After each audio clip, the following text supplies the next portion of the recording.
C'est quoi cette histoire d'énergie, Mohamed Manjara?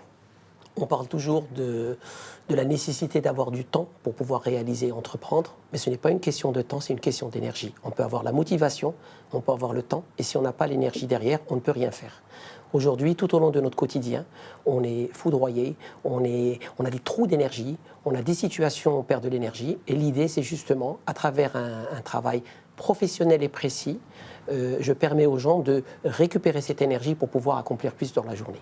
Et tous les aspects doivent être travaillés, le mental et le physique. Et c'est ça qui est l'aspect novateur, c'est qu'en reliant les deux, et la nutrition, et le sport, et le mouvement, et le mental, on arrive à reprendre contrôle de sa vie et accomplir plus. Ok, souvent quand on parle de cette histoire d'énergie, en fait, on a l'impression que c'est des gens qui sont complètement déconnectés de la réalité. Je parle d'énergie, je philosophe, c'est pas du concret. Mais quand on vous écoute, on a l'impression que ce sont des composants de la vie, des déperditions d'énergie à travers des choses que l'on fait mal, qu'on ne fait pas suffisamment bien.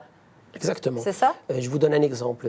On a des fois des situations où on a des personnes toxiques autour de nous, c'est-à-dire des personnes qui nous tirent vers le bas, des personnes qui nous démotivent, des personnes qui nous découragent. Et ça, on ne se rend pas compte, c'est des déperditions d'énergie qui se cumulent.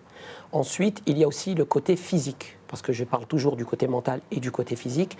Le côté physique, on se nourrit très mal, on prend pas bien soin de son corps, on ne dort pas assez, on ne fait pas assez d'exercice. Et le résultat, avec les années qui passent, on arrive souvent, je vois beaucoup de dirigeants d'entreprises, de cadres, qui, quand ils arrivent à l'âge de 35-40 ans, il y a une sorte de burn-out. C'est-à-dire un petit peu leur réserve d'énergie a baissé. Donc il faut retravailler tout ça. Comme vous avez dit, de façon concrète, de façon pragmatique. On n'est pas là en train de faire de la philosophie ou de l'ésotérisme, on est plus en train de produire pour les gens des conseils pratiques au quotidien qu'ils peuvent intégrer dans leur vie. C'est pour ça quand je travaille avec les dirigeants d'entreprise, quand je travaille avec les femmes au foyer, les entrepreneurs en devenir, les étudiants, c'est toujours la même chose. Ils disent « j'ai pas d'énergie, je suis fatigué, je ne suis pas motivé ». Et il faut se rendre compte que le plus important, c'est le physique qui doit prendre le dessus du mental. Je peux avoir un très bon mental, mais si je n'ai pas le physique pour me permettre de réaliser ce que je dois faire, je n'irai pas très loin. Souvent, on entend plutôt l'inverse. On entend plutôt dire que c'est le mental qui doit prendre le dessus sur tout. C'est le mental qui gère.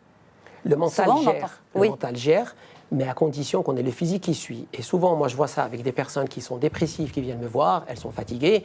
La première des choses que je leur demande, c'est de reprendre le sport. Et quand ils reprennent le sport, ils retrouvent un semblant d'énergie, c'est une sorte de starter. Et ensuite, le moral peut suivre.